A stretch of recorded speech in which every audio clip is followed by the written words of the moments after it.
Madam, yes, in file पर आज दस्तखत करना बहुत ज़रूरी है। बादमन एंड बादमन के रिटर्न आज ही भरने हैं।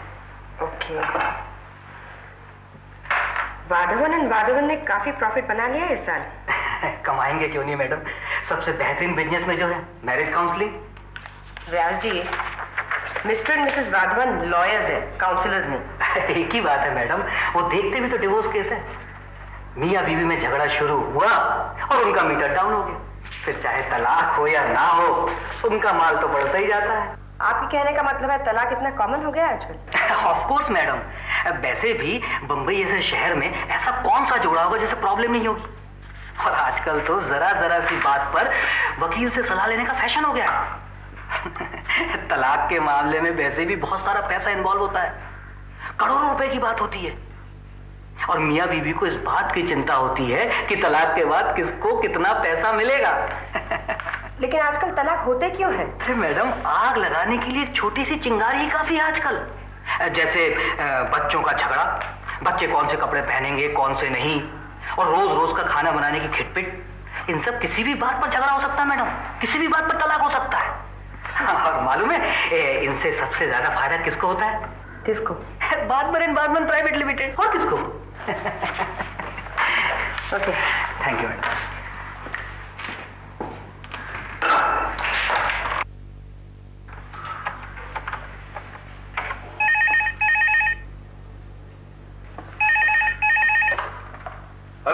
हेलो रवि, कैसे हो तुम? प्रीति, मैं जरा बिजी हूँ इस वक्त, मेरे कमरे में कुछ क्लाइंट्स बैठे। नहीं, मैंने सिर्फ इसलिए फोन किया था कि अगर तुम मुझे ऑफिस से लौटते वक्त मुझे पिकअप करो। मेरी गाड़ी नहीं है, गैराज में है, इसलिए। प्रीति, तुम अपने लिए खुद कोई बंदोबस्त कर लेना, मुझे देर हो जाएगी। मैं तुम्हारा इंतजार कर लूंगी रवि। प्रीति, मुझे बहुत देर हो जाएगी, तुम प्लीज अपने लिए कोई अरेंजमेंट करो। रवि, आज से पहले तुमने कभी इस तरह से बात नहीं की थी मुझसे। इसका ये मतलब नहीं कि मैं आगे भी तुम्हें कभी ना नहीं कहूँगा। इंसान को जिंदगी में कभी ना कभी तो ना कहना सीखना ही पड़ता है ना। रवि प्लीज, मैं बहुत बिजी हूँ।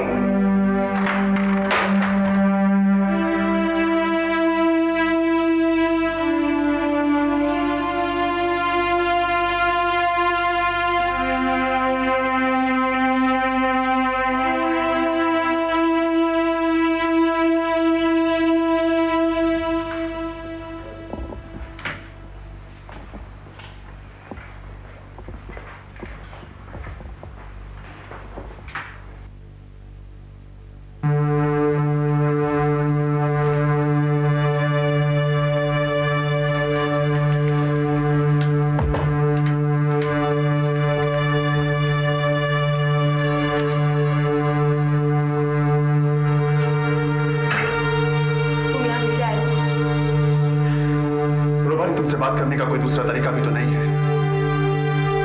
और इसलिए मुझे तुमसे बात करने के लिए आज मजबूरन यहाँ आना पड़ा। अशोक, तुम्हारी एक छोटी सी बात समझ में नहीं आती। अगर मैं तुमसे फोन पर बात नहीं करना चाहती तो इसका साफ मतलब है कि मैं तुमसे मिलना भी नहीं चाहती। लेकिन यही तो मैं जानना चाहता हूँ कि तुम मेरे साथ बात क्यों नहीं करना चाहती हो?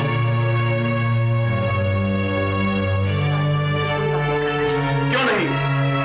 आखिर मैंने तुम्हारे साथ ऐसा क्या किया है जिसकी वजह से तुम मेरे साथ बात नहीं करना चाहती? हाँ, मैंने तुम्हें पिला दी थी, पर मैंने तुम्हारे साथ मजाक किया था, और उसके बाद मैं तुम्हें बॉबी के घर ले गया, पर बॉबी और डैडी को भी चल चुकी थी। बस अशोक, ना इस तरह मेरे ऑफिस में आकर यहाँ की शांति भंग करने का तुम्हें कोई हक नहीं। हाय बॉस, इसी वक्त मेरे ऑफिस से निकल जाओ अशोक, और तुम्हारे जो पर्सनल मामले हैं इसे ऑफिस की चार दीवारी के बाहर रखोगे। सॉरी बॉस, मैं यहां से तब तक नहीं जाऊंगा जब तक ये लड़की मेरी माफी को कबूल नहीं कर लेगी। मुझे माफ नहीं कर देगी, तुम्हें माफ नहीं कर देगी। अशोक, जो भी कुछ तुमने रूपाली के साथ किया उसके बाद भी तुम्हें लगता है कि तुम्हें माफ कर दिया जाना चाहिए? तुम्हें तो जेल की सलाखों के नीचे फेंक देना चाहिए। किस लिए? मैंने इसको पिला दी थी इसलिए? मैंने इसके साथ मजाक किया इसलिए? यानी कि आप ये कहना चाहते हैं कि छोटी सी बात के लिए मुझे जेल हो जानी चाहिए? Am I getting you correct? तुम इसे मजाक समझते हो? मैं बेशर्म इंसान हूं तुम अशोक। मैंने इसके साथ ऐसा कुछ नहीं किया जिसकी वजह से मैं इसको अपना पूरा दिखा सकूं, समझे? इस लड़की ने मेरे माँ बाप बेइज्जती की थी और मैं इसको उसका सबक सिखाना चाहता था। और इसलिए तुमने इसकी मासूमियत का नाजायज फायदा उठाया। मैंने ऐसा कुछ नहीं किया। हाँ, मैं मानता हूं मैंने जो कुछ किया वो बहुत गलत था, लेकिन खुद से इसको शराब पिलाने के बाद मैं इसको घर पर तो ड्रॉप नहीं कर सकता था ना, और इसलिए मैं इसको बॉबी के घर ले गया। मैंने सोचा था कि हम लोग सुबह को उठेंगे और इस बात पर दिल खोलकर हंसेंगे और मैं से माफी मांग लूंगा। मुझे इस बात का पूरा विश्वास था कि मुझसे बहुत प्यार करती है और डेफिनेटली मुझको माफ कर देगी। तुमने ये कैसे सोच लिया कि मैं तुम्हें माफ कर दूंगी? चलाना क्या चाहती हो रूपाली? ऐसा मैंने क्या किया है? मुझे बताओ रूपाली। अशोक, रूपाली की तरफ अगर एक और कदम बढ़ा ना तुमने तो मैं तुम्हें सीधा पुलिस स्टेशन लेके जाऊं। मुझे तो ताज्जुब होता है कि इतना सब कुछ हो जाने के बाद भी तुम यहाँ आने की हिम्मत है। अशोक, तुम जैसे मुजरिमों को तो कहने की कोशिश कर रहा है कि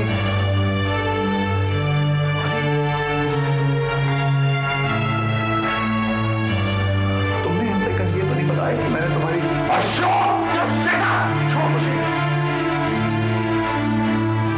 मैं रूपाली का जवाब जानना चाहता हूँ। रूपाली, मैंने ऐसा क्या किया है मुझे बताओ। अगर एक लफ्ज़ भी अपने मुंह से निकाला ना अशोक, घटिया और बेहुदा बातें करते हुए मुझे भी मजा नहीं आ रहा है। मुझे रूपाली का जवाब चाहिए। रूपाली, तुम मुझे बताओ, क्या मैंने वो किया था, क्या नहीं किया था? तुमने ऐसा किया है। तुमने मेरी इज्जत लूटी है। अब प्लीज यहाँ से चले जाओ। बनी, तू हंसने का सब बोल रही है? Ashok is can not. बहुत सी झूठ बोल रही है। मैं इसको हाथ नहीं लगाया। कौन की झूठ? प्लीज, ये झूठ है। मैं हाथ नहीं लगाया। प्लीज, मेरे तरफ से कर। अशोक, अब मैं अपने माँ बाप की कसम खा के कहता हूँ, मैं इसको हाथ नहीं लगाया। आउट अशोक।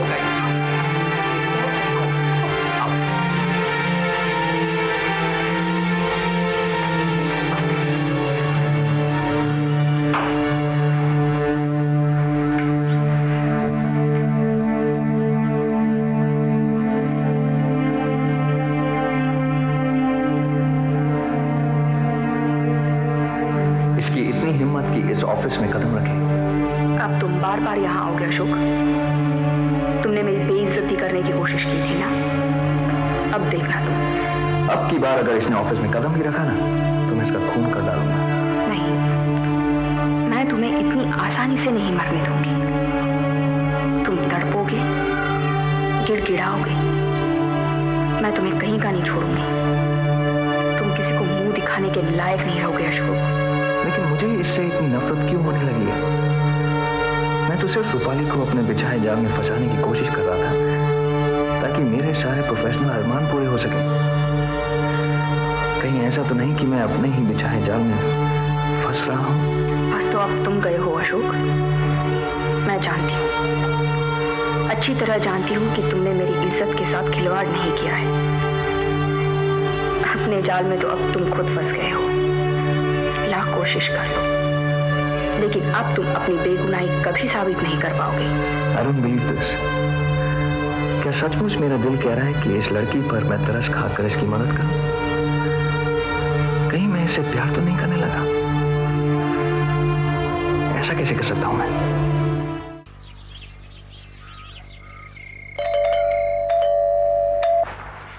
अरे दीदी, what is surprise. How are you? आओ। अच्छा हुआ तुम आजकल घर से ही ऑपरेट करती हो और घर पर ही रहती हो। क्यों? इसलिए कि आज मुझे पता ही नहीं चलता मैं कहाँ जाऊँ। दीदी, या आज मेरे दिमाग की हालत ऐसी है ना कि ना ही मैं ऑफिस में बैठ सकती हूँ ना घर पर रह सकती हूँ। आखिर बात क्या है? क्या हुआ? मैं तंग आ गई हूँ जिंदगी से प्रिया। अब तक तो मैं जीती थी अपनी खुशियों के लिए, घर की खुशियों के लिए, लेकिन अब ऐसे लगता है हमेशा किसी न किसी को कुछ चाहिए होता है, या इसे कुछ चाहिए या उसे कुछ चाहिए। दीदी, जिंदगी में ये करने का फैसला भी तो तुम्हारा ही था। जब औरत शादी करती है और बच्चे पैदा करने की सोचती है तो वो ऑटोमेटिकली एक ऐसा पहिया बन जाती है जो घूमकर एक हो जाता है, लेकिन उसके सिरे अलग अलग होते हैं। हर कोई इंसान एक जैसा नहीं होता दीदी। और फिर तुम्हारे आसपास तो 4-4 लोग हैं और अब तुम्हारा फर्ज बनता है कि तुम घूमने की जिम्मेदारी उठाओ। जब तक तुम इन लोगों के साथ घूमती रहोगी सब एक रहेंगे, वरना हर कोई बिखर जाएगा। प्रिया, मेरे कंधे अब थक गए हैं ये बोझ उठाते उठाते।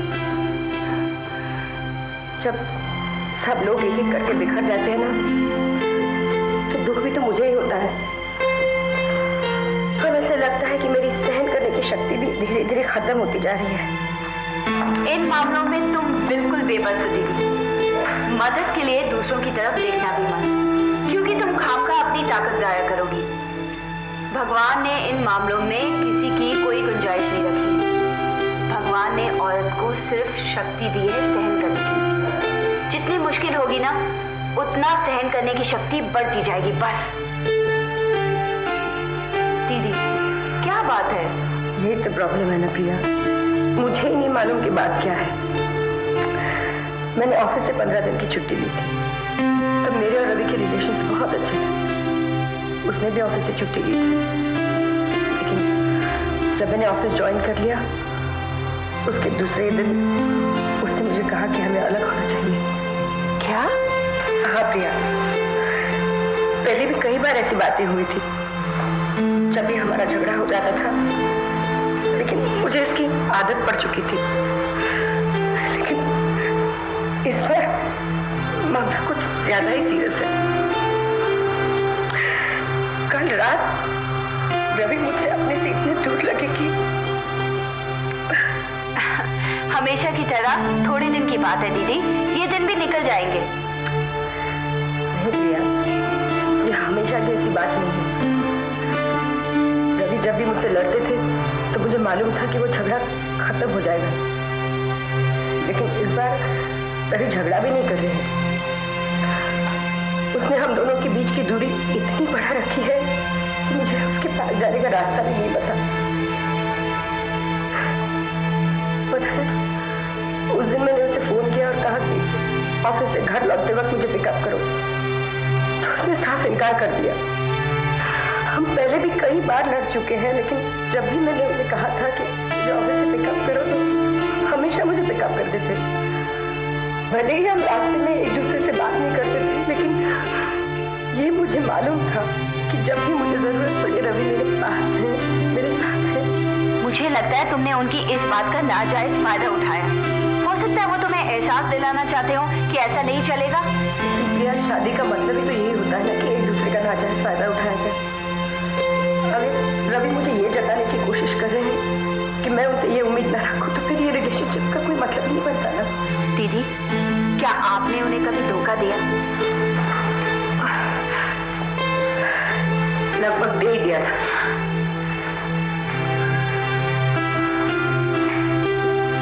क्या उन्हें इस बात का मालूम है? नहीं, उन्हें सिर्फ शक हुआ था, उसने कभी यकीन नहीं किया इस पर। तुम ये कैसे कह सकती हो? प्रिया, मैंने उसे नहीं धोखा दिया, लेकिन अब मुझे अपने आप पर पूरा भरोसा है, तो रवि को भी मुझ पर भरोसा करना चाहिए ना। मन में। हेलो, कौन? प्रिया? दीपक, तुम हो कहाँ? देखो प्रिया, मैं बड़ी मुसीबत में फंस गया हूँ। मेरा जमकर निशा के साथ झगड़ा हुआ है और उस वक्त डैड वहीं पर मौजूद थे। मैं तुमसे बहुत पहले बात करना चाह रहा था, लेकिन मौका ही नहीं मिल रहा था। तो अभी कहाँ से बोल रहे हो? इस वक्त मैं पीसीओ से बात कर रहा हूँ और तुम नहीं जानती कि यहाँ पर आने के लिए मुझे कितनी मुसीबतों का सामना करना पड़ा है। तो दीपक, इतनी तकलीफ उठाकर कल भी तो तुम मुझे फोन कर सकते थे ना। मुझे तो तकलीफ हुई, उससे तो बच जाती ना मैं। दीपक, तुम्हें मालूम नहीं है मैं तुम्हें ढूंढ ढूंढ के पागल हुई जा रही हूँ। देखो प्रिया, निशा ने मुझे उसकी रद्दी भर्ती करवानी है। तुम्हें इस तरह मुझे तकलीफ पहुंचाने का कोई हक नहीं है। तुम मेरी बात तो सुनो। मुझे कुछ नहीं सुनाओगे। अकेला छोड़ दो मुझे, लीव मी अलोन।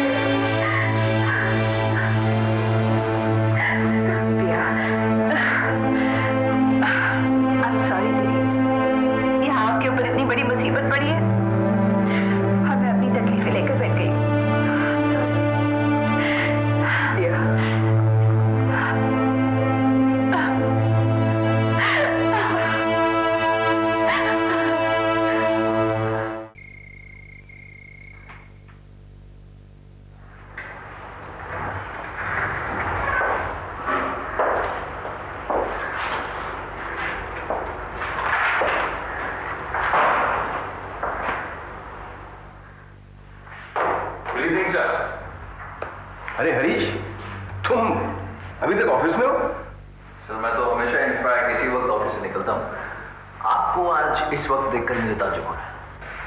ताज्जुब तो हरीश मुझे खुद पर हो रहा है, लेकिन जब से ये एल जीन्स का अकाउंट मेरे पास आया है, I am taking this very seriously. हाँ सर, अगले हफ्ते जो प्रेजेंटेशन है उसके लिए मैंने स्ट्रैटेजी और रिपोर्ट दोनों तैयार कर ली है। हाँ, वो जया ने मुझे बताया था उसके बारे में। लेकिन सिंस ये अकाउंट मेरे पास है, मैं सोच रहा हूं कि इसकी मार्केटिंग स्ट्रैटेजी जरा सी अलग ढंग से हम करें। देखो हरीश, ये तुम्हारी स्ट्रैटेजी और मेरी स्ट्रैटेजी का सवाल नहीं है। आफ्टर ऑल हम एक टीम के तौर पे काम कर रहे हैं, एक दूसरे के सजेशंस, एक दूसरे के आइडियाज शेयर करने चाहिए। या श्योरली, व्हाई नॉट, प्लीज।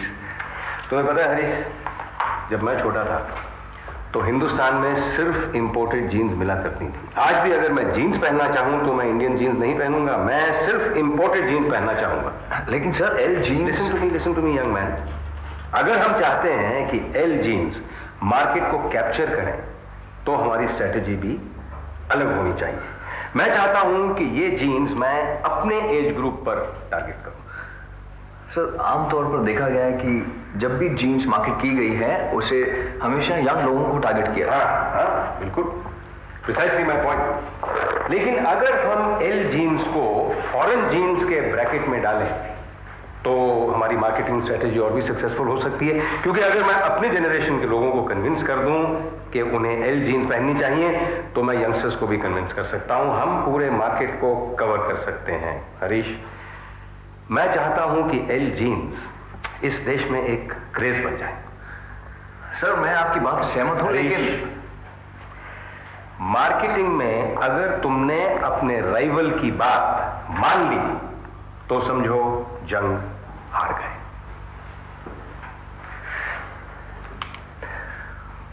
चलता हूं सर। गुड आइडिया, मैं भी चलता हूं, बहुत काम हो गया। ऐसा करते हैं, तुम और मैं क्लब में चलते हैं, एक ड्रिंक लेते हैं और इस स्ट्रेटजी के ऊपर जरा सा और डिस्कशन करते हैं। Also I want to know तुम्हारी क्या स्ट्रेटजी है। चलो आओ।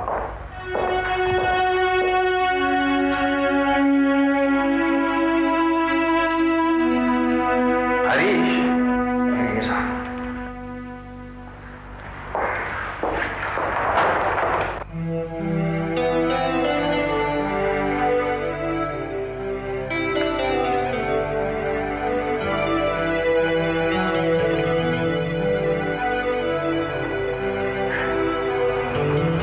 बेटा तुम यहाँ अकेली बैठी क्या कर? कुछ नहीं, ऐसे ही जरा ताजी हवा खाने का दिल आ गया। रवि अभी तक आया नहीं घर में? नहीं, कुछ काम में बिजी होंगे। बेटा इतनी देर हो चुकी है, 10 बज गए। जरा इतने दिन की छुट्टी ली थी ना, ये उसी का नतीजा है। सब काम इकट्ठा आ गया होगा। बेटा 1 महीने की छुट्टी के बाद भी रवि को मैंने इतना काम करते हुए कभी नहीं देखा। इनफैक्ट रवि का शाम को घर में आना मेरे लिए अलार्म क्लॉक की तरह है। रवि जैसे घर में आता मैं वैसे अपने वॉक पे चला जाता, और आज उस कमबख्त रवि की वजह से मुझे अपनी वॉक में आधा घंटे की देरी हो गई। बेटा, this is just an excuse. Ravi का घर लौटना और आपका वॉक पर जाना, इन दोनों में कोई ताल्लुकात नहीं। बेटा ऐसे ही तो जिंदगी मशीन बन जाती है और हम वक्त के गुलाम। फिर हमें लगने लगता है कि अगर ऐसा हो जाएगा तो वैसा हो जाएगा, अगर ये शुरू हो जाएगा तो वो बंद हो जाएगा, और कुछ सालों बाद हमें इस चीज का एहसास होने लगता है कि हम खुद एक मशीन बन गए। लेकिन अच्छा हुआ कि रवि आज टाइम पे नहीं आया, क्योंकि मैं जब वॉक से आधा घंटा देरी से निकला तो मुझे रास्ते में इतने सारे लोग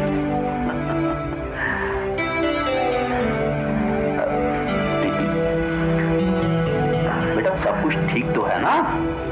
हाँ डैडा, सब ठीक है, आप फिक्र नहीं कीजिए। अंदर चलते हैं, खाना खाते हैं, इट्स ऑलरेडी टू लेट। नहीं डैडा, मैं रवि के आने का इंतजार करूँ। आप खा लीजिए, तीनों बच्चियां हैं ना, वो कंपनी देंगे आपको। अरे बेटा वो रूपाली ने तो वो घास फूस खा लिया होगा। ठीक है, आयशा और शिखा मेरी कंपनी देंगे। तुम वाकई इंतजार कर रही हो ना बेटा?